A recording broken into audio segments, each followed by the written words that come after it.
Tom Aspinall versus Ciryl Gane. It's tricky. I think Cyryl's going to make it look a bit ugly, but then Tom will just clip him with something. He's very technical for a heavyweight. There's that John Jones shadow. I feel it took a little off Tom. Just made it look so easy. It took a lot of steam off Ciryl. Tom's just got this different thing in him. Average fight time of like 1.5 minutes. There's just like a natural suddenness to everything he lands on people. Tom Aspinall couldn't help but laugh when he heard what Ciryl Gane had planned for him at UFC 321. I've had a lot of teammates fighting and stuff, UFC fights, high-level fights, and I've been there in the trenches, sparring, doing all the good things that we usually do. I feel like I've improved a lot in the last year, which is good. The French heavyweight had mentioned his strategy to drag the British champion into deep waters, hoping to test his cardio and see if he could last beyond the early rounds. But for Aspinall, that phrase has become something of a good luck charm. In his mind, every fighter who's ever promised to take him into those so-called deep waters ended up sinking before the first round even ended. So, hearing Gane bring it up just added fuel to his already confident mood heading into Saturday's night's title defense in Abu Dhabi.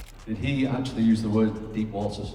He did. If I want, I can go also really fast at the very first round, and maybe to go on the deep water with Tom Aspinall this year. Everybody who said the word deep waters gets knocked out in the first minute. The matchup between Tom Aspinall and Ciryl Gane is everyone talking, not just because it's a clash between two of the most athletic heavyweights in MMA, but because it represents two completely different approaches to fighting. Tom has built a reputation as one of the fastest finishers in UFC history, while Gane is known for his technical precision and patience inside the octagon. For months, fans and analysts have debated whether the British knockout artist can handle a long, grueling battle if he doesn't get the early finish. Gane seems to think he has the tools to find out, but Aspinall's reaction made it clear that he's not losing any sleep over it. I think everybody's seen me go in there and get quick finishes. So me and my, I've got one of the best heavyweight teams in the world, if not the best heavyweight team, some of the best minds in the game, some of the best training partners in the game. We actually discussed, and we've shown what we can do, shown how dangerous I am, and we're going to switch it up this time, and we're going to go out there and win a boring split decision. What makes this matchup even more intriguing is how dominant Aspinall has been lately. He's on a 3-fight streak where not one of his opponents lasted longer than 90 seconds. In all 8 of his UFC victories, only one man, the veteran Andrei Arlovsky, managed to make it into the second round, and even then, he didn't stay there long. Aspinall's ability to finish fights with such ruthless efficiency has made him the favorite among fans and bookmakers alike. He currently sits as a huge betting favorite, with odds hovering around 5-1 in his favor. That kind of number says a lot about public perception, but Aspinall himself refuses to buy into it. In his view, being labeled as a heavy favorite means nothing once the cage door closes. He's been vocal about how seriously he's taking Gane, insisting that the Frenchman is far better than many fans and even members of the media gave him credit for. He pointed out that Gane has been among the elite heavyweights for years, a former interim champion with 2 shots at the undisputed title already under his belt. Maintaining that level of consistency in such a volatile division isn't easy, and Aspinall knows it. That's exactly why he's refused to underestimate it. There's this notion with the media and maybe the fans that Cyryl's not very good, which is just complete bullshit. I think that he's really, really good. He's super talented. He's been at the top of the division for a number of years, which is not easy to do. He's been an interim champion himself. He's obviously had 2 title shots for the undisputed title as well. So I think the guy's really good. I've took him extremely, extremely seriously. The fact that people expect it to be an easy fight, I don't read into that at all. I think I'm prepared for a really, really hard fight. Even though the Brit is confident in his own skills, he approaches every opponent with a sense of respect. He knows what it's like to be written off and doesn't want to make the same mistake others have made before him. That humility, combined with his humor, was on full display when he joked that maybe his team's new plan was to deliberately slow things down and go for a boring split decision win, just to keep everyone guessing. He laughed as he talked about jabbing his way through 5 rounds while the crowd booed, clearly enjoying himself in the build-up. Beneath the joking, though, is a fighter who's been sharpening every part of his game for months, ready for whatever comes his way. Gane, very safe striker, doesn't fully commit with big shots all the time. He picks his shots. How does that work against Tom Aspinall? He's one of the most explosive guys. Like, he's the fastest heavyweight I've ever seen.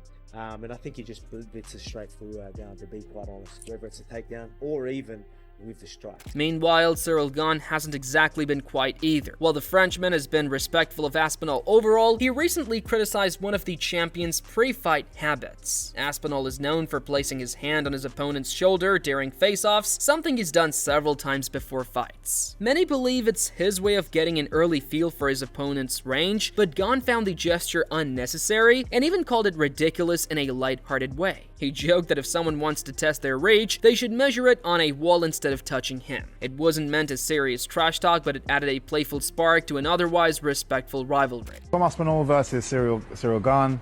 I'm sorry, for me, I'm a fan of Ciryl Gane as well. I just feel like Tom Aspinall is the next generation of the same thing we saw the likes of John Jones doing in terms of the dominant fashion that he took over his division. I feel like the same thing is going to happen with Tom Aspinall. That style at heavyweight is unseen. Ciryl Gane has a little bit of a bounce to him as well. I just don't think he's got the same snap and power that Tom Aspinall has, as well as the ground game as well.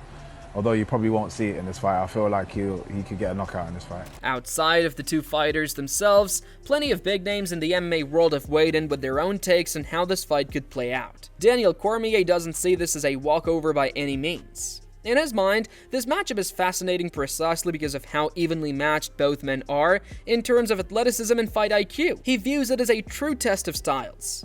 Aspinall's well-rounded skill set and grappling background clashing with Gane's elite striking and movement. We finally got Tom Aspinall, Ciryl Gane. Chill, we've been screaming about this Tom Aspinall, Ciryl Gane for a long time. UFC 321, Tom minus 325, Gane plus 260. We finally got the fight, but the world doesn't seem to believe, Chael, that it's a close fight. And I don't really agree with that line.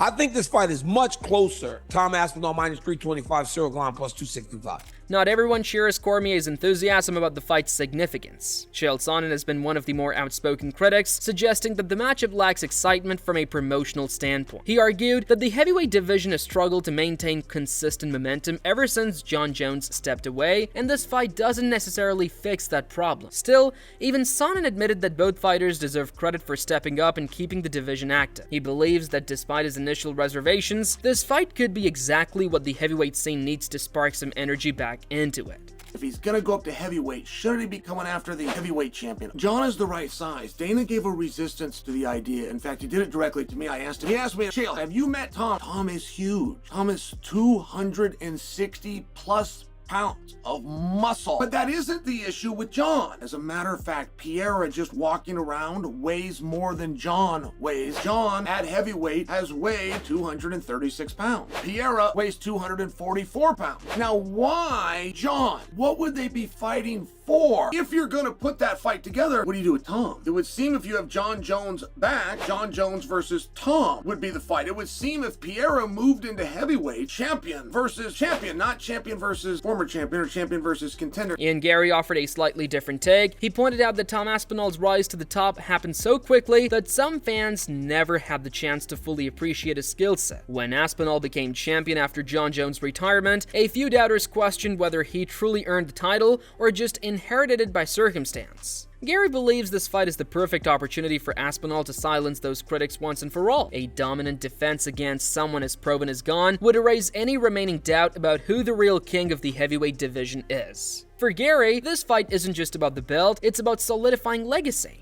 I don't see that fight getting out of the first round. Right. I think Tom is phenomenal.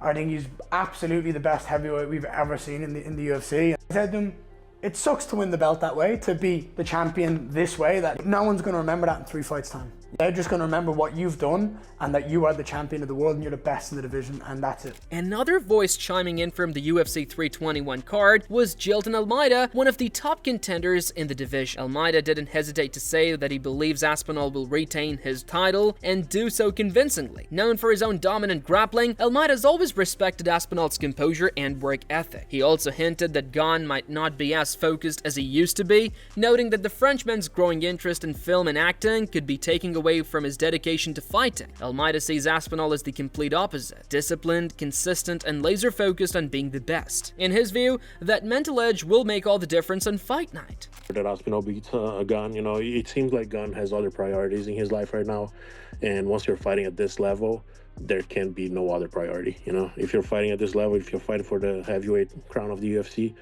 you have to be all in, and it doesn't seem like that's the case for Gane right now.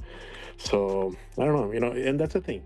I get it that he's taking it, because, you know, who's not going to take another title fight for the heavyweight belt? But I think, you know, his priorities are in a different place now.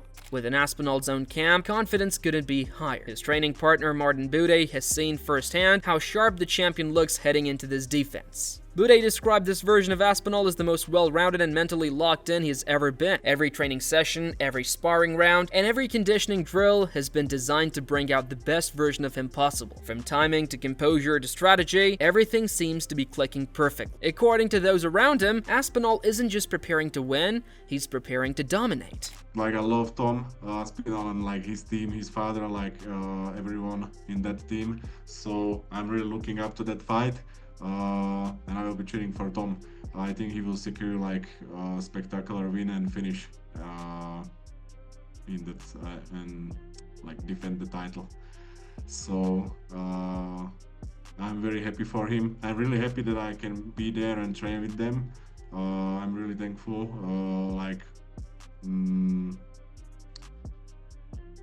For the last fights, I was preparing with them. So they really affected my game plan, my style, and everything. So I will be going there soon. So I'm really excited. I'm really excited for them all, and for Tom especially. He's my good friend.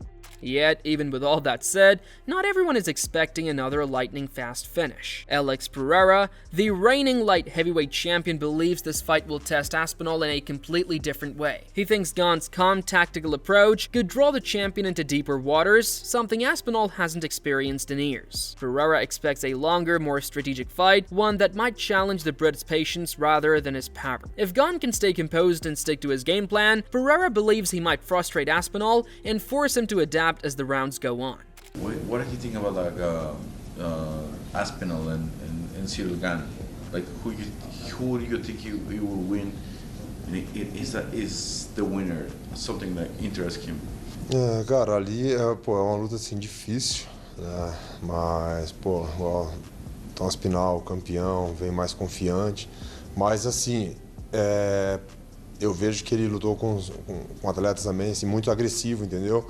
E ele tá levando a melhor ali, mas acho que o Ciryl Gane, ele é um cara assim mais, que movimenta mais. É um cara que não gosta de se expor, entendeu? Um pouco ali de medo e tal. Então, quando você tem um certo medo, um receio, você acaba não tomando muitos golpes. Então, a gente vai ver. Vamos ver, porque de repente ele pode frustrar um pouco, né? O Tom Aspinall ali, de passa ali primeiro, segundo, terceiro round, vai levando pro final. A gente não sabe como que ele vai se comportar também. It's a tough fight, you know. Tom is a complete fighter, but I do feel like he's fought a lot of aggressive guys, and I think Gane is a guy who's going to do a lot of movement. He's going to be a little more cautious and you know, just moving around a lot. It might frustrate Tom, you know. So first, second, third round, maybe Tom can't find Ciryl Gane, so... As fight night approaches, fans can't help but wonder which version of heavyweight combat they'll get. Will Aspinall once again make quick work of his opponent, proving that nobody can survive his opening storm? Or will Gane finally drag him into the kind of drawn-out, high-level fight that reveals a new layer to the champion's game? Regardless of how it plays out, one thing's certain: both men are carrying the weight of expectation, and both are ready to prove something. For Aspinall, it's about showing that he's not just a fast finisher, but a complete fighter capable of handling any challenge. For Gane, it's about redemption, about proving that he can still hang with the best after coming up short in previous title fights. Whether it ends in 1 minute or goes the full 5 rounds, UFC 321 promises to be a defining night for both heavyweights, one that could reshape the landscape of the division for years to come.